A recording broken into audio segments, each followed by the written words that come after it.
Hello everyone, here it is Daryl again, and we're back with the Featherlight Weed Trimmer carburetor. We're going to do a separate video here for the carburetor, and it's also going to be included in the Featherlight video as well. So you may see, if you watch all my videos, you may have already seen this, but we have the Zama brand. Let's see if we can get a view on it here. Hard to get a good view, but right there, it's upside down, there we go. Zama carburetor, made in China. This is the W7 model, but all of the small Zama carburetors are very similar, and also all of the Walbro carburetors. If you see how this works, you're going to get an idea of how to do any kind of small engine carburetor for the most part. Well, a lot of the small engine carburetors now are so cheap. I see them online for anywhere from $18 to $25. A lot of times you're better off just buying a whole new carburetor rather than trying to rebuild it. But we're trying to do this one on the cheap. So I bought this carburetor repair kit for it. This is a genuine Zama brand repair kit number RB73. And this was, I think, $7 on eBay, something like that, $6 or $7. You can get them for as little as $2 online if you order them right from China. They're probably not genuine Zama kits, but they're good enough and they work just as well.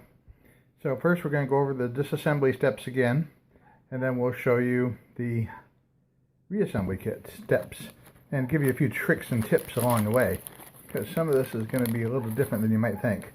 But what we're going to do is we're going to dump out all of our parts here carefully and arrange them. We don't want to lose or forget any of the little tiny parts are inside, although the truth is we're not going to actually use all of them. And yeah, I don't want you to use all of them ever either, because there's some parts in here that you're better off not messing with. Alright, well anyway, we've got the diaphragm and the main fuel pump diaphragm, the gasket for that diaphragm, the gasket for the actual. So there's two fuel pump diagrams for different model Zamas. This is a multi-use kit, so they give you two different fuel pump diaphragms and two different diaphragm gaskets depending on which Zama carburetor you have. We also have a replacement primer bulb, which is a good thing to get because of the way the fuel has all the additives in it now. These are very, very likely to fail on you. We've got two different filter screens. I've never gotten one with two different filter screens before. We've got the fuel needle, shutoff needle, the fuel needle pivot pin, and the fuel needle metering arm, along with two little internal port covers. And those are the things we're not going to use. I never advise taking these port covers out or trying to replace them. And I'll show you why when we get inside the carburetor. But these are all of our parts, and here's our carburetor. And we're going to disassemble the two screws on top of the pump assembly. And we're going to disassemble the two screws on the bottom of the diaphragm assembly. And we're going to remove the idle screw as well, after we counted how many turns in it is, which was 1.5 turns if I remember right. We're going to take this all apart and show you what we've got. After removing the two screws for the fuel pump diaphragm, you can see I've tipped that over upside down, and this is what's left. Now we'll remove the Phillips screw right there, which will allow us to remove the needle valve and the metering arm. In order to do that, we're going to put our thumb over the whole assembly while we remove the screw, because there's a spring underneath it. If we don't do that, the whole thing will come popping up, flying away, never to be seen again. So we hold our thumb over it while we're removing the screw. We'll set the screw aside and then carefully release the pressure on the spring and let it fall down to the mat. Alright, I've removed the screw. I still have my thumb on there, and we're going to see if we can watch this work. I'm just going to carefully move my finger back, and you see the spring down in there. So all of that's just going to tip right out and fall, there we go, onto our mat here. We've got the parts I already showed. We've got the spring, the arm, the metering lever, and the needle seat. The needle with the rubber tip, and the retainer screw. Alright, that side is disassembled and good. Now we're going to move over to this side. I always recommend taking a picture of the carburetor so you know beforehand when you're taking it apart what it's supposed to look like when you get done with it. For instance, on this, you can see that the two fuel line connections are both facing the same side. And we can see how this bracket here goes on in what direction, and how the throttle arm lines up with the idle screw. Alright, now we'll just flip that off. And now we have this side here. We're going to pull the fuel filter screen out and the mixture screw. And we're going to have a look at the diaphragm and stuff here and analyze the condition of this while we have this apart too. Alright, we can see everything's apart now. There's the mixture screw, the fuel filter screen, everything's apart. And we have the bare carburetor in our hand. Nothing else we can take apart are here, here, here, or here. Everything's apart. This little silver cover that sits down in there, that's that silver thing right here I showed you. That said, you never want to get involved in changing those. The round ones are called Welch plugs. And I'm not sure if the same term applies to these long skinny ones or not, but you very rarely find anything wrong underneath those if you take them out. And when you do take them out and put them back in, you run the risk of not getting them in right and having them leak or fall back out, which means you're going to end up buying a new carburetor. So if you do take it out, they recommend coating it with like clear nail polish. At least I used to on the Welch plugs. I can't remember the last time I've taken one of those out on a carburetor, because it just doesn't make sense to do that. It's just you're asking for trouble, and it doesn't get you any benefit. So this is as far as you want to tear the carburetor down right here. I mean, you want to pay special attention to this little brass plug right here, because if that port there is closed, the engine won't run. So we're going to make extra special sure. We're going to look at it real close with a magnifying glass, make sure there's nothing down in there, and we're going to fire up the air compressor, and we're going to blow this whole thing out with a good high pressure dose of compressed air. If you don't have an air compressor available, get a can of carburetor cleaner with the little straw attachment and blow it through each one of these holes really good. It would be nice if you could still blow it with compressed air when you get done, because let's say the compressed air really does a nice job of blowing the dirt and debris out of one of these. And you're going to feel a lot more confident getting the job done right if you were able to do that. All right, now we have the main fuel pump diaphragm here, and the gasket always goes on to the carburetor first to lift the actual diaphragm up a little bit and separate it from the carb body. And this is just a tin cover that goes on the back. It's only one way that's going to go back on. All right, now we have the fuel primer mechanism, which consists of the primer bulb, which presses into this metal housing. And we're going to go ahead and replace that with this nice new red one, even though there's no holes in it. Then we have the primer body assembly, which also has a similar type diaphragm and gasket on it. And I think I mentioned before the diaphragm on it looked like it was a little bit worn because it was stretched. Got kind of a large bubble to it, which could cause it not to pump the fuel like it's supposed to. So we got the new one of these. We're going to replace that. And this is the spacer gasket for the diaphragm. Pretty generic, basic thing, which probably doesn't need to replace, but we got the kit, so that gets replaced too. And you can see on this side, that goes on the other side of the carburetor. The actual rubber diaphragm goes on first, and then the spacer. So, smooth, finely machined surface on here. We're getting the diaphragm first, then the spacer, then the pump assembly. On the back side, we're getting the gasket first, then the diaphragm. Just pay attention how you take it apart. It's not rocket science. It's just a matter of taking pictures, making notes, paying attention which way the parts come apart in, and you'll be fine.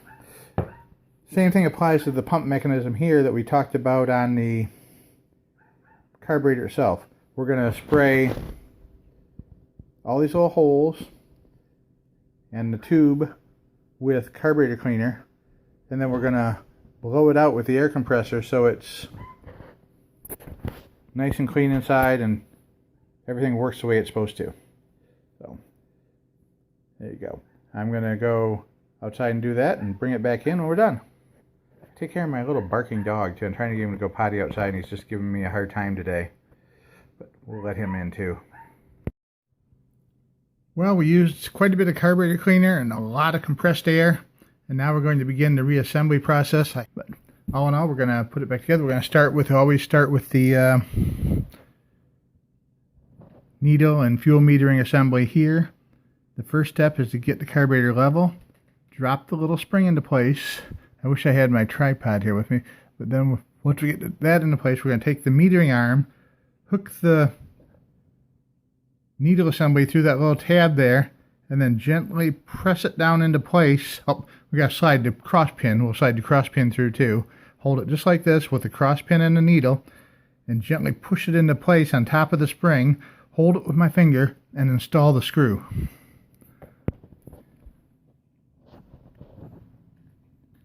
As you can see, it's back into place perfectly. You push down on it. Oh, let's get the angle better. You push down on the end of the metering arm and the needle lifts up. And now the height test, we're going to run our straight edge across the top here, and the tip of the metering arm should be just about to touch or just lightly touching our straight edge. And it's perfect. You don't have to bend it or adjust it at all. Next will be the spacer gasket and then the main diaphragm. Let's see if we can do that here while you watch. All right, we're going to pick our original one here so we see which one we get. We have the one with the offset point on it, so we'll get the gasket with the offset point. Well, set it in place here like this. I'll show you how it goes, just like that with the offset point on this corner right here.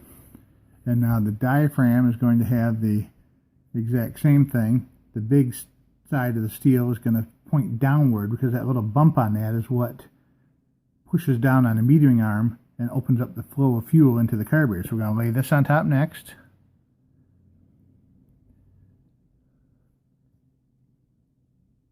Get it all lined up with the holes, like so. And then the steel cap has that little tab on one corner that goes in the offset hole up here on this corner, and the other two screws will line up.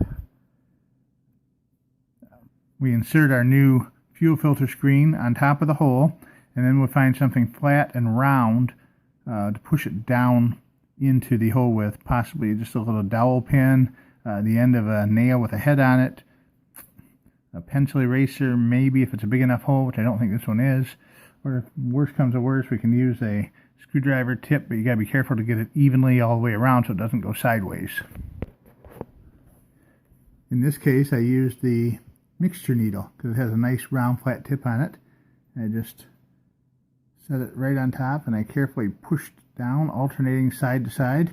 And that's a nice stiff spring, so it pushed in really easily actually. Some of the screens, I should say not spring, it's a screen. Some of the screens are very soft and flexible, and it's extra hard to get those to go down straight without going crooked. All right, next we're going to reinstall the mixture screw. We're going to gently tighten it in all the way until it bottoms out, and then back it out 1.5 turns, which is where it was when we started. Now you can see that's back in place and set where it belongs. We're not going to put the tamper-proof cover on it at this point, if we even put it back at all. I like to be able to adjust the carburetor without having to pull those off and on. Now we're going to pop this primer bulb out of its holder and install the new primer bulb simply by pushing it into place. Pretty simple. That's the easiest part of the whole process right there. Alright, flat diaphragm first. You line up the screw holes and make sure that the little flaps are lined up over the holes that they're supposed to be lined up over. And now you see the basic shape of how everything goes. We can take the spacer gasket and put that over the top, like so. And we are ready to put the primer pump cover over the top of that. And that's going to go just like this. It's going to go up on here. But before we set it in place, we're going to pick up the carburetor and we're going to hold the throttle arm partially open. That will allow us to get the idle screw back behind the arm where it belongs without twisting and turning. So I got to put my phone down, but I'm going to grasp the carburetor in my hand. I'm going to Oh, hang on, I'll show you. I'm going to grasp the carburetor in my hand with my finger holding the throttle plate partially open, and now I'll be able to set the pump mechanism right on top of this and line up all the holes without jostling anything. You can see now how it lined up. I got my finger still holding that throttle plate, and the throttle idle stop is right there. So we're going to let that go so you can see how that hits the idle stop now, and it's all tightened down so nothing's going to happen bad. There's my primer bulb. Everything's back together. It's time to install it and see how it works. You can do this yourself, save a ton of money. I say if you go online and have time to wait for it from China, it takes about a week and a half to 2 weeks to get here. You can get a carb kit for about $2. If you want to go down to your local small engine supplier, which I highly recommend, it might cost you $10 or $12 for a name brand one, maybe $6 or $7 for a generic aftermarket one if they happen to have them in stock, maybe something from Stens or Silver Streak. Or you can order it online from Amazon or eBay for probably about $6 or $8 as well. So there you have it, rebuilding a Zama carburetor. Very similar process for Walbro as well. We'll be doing a Walbro video soon, I'm sure. Alright, there you go. Thanks for watching. Have a great day. Bye for now.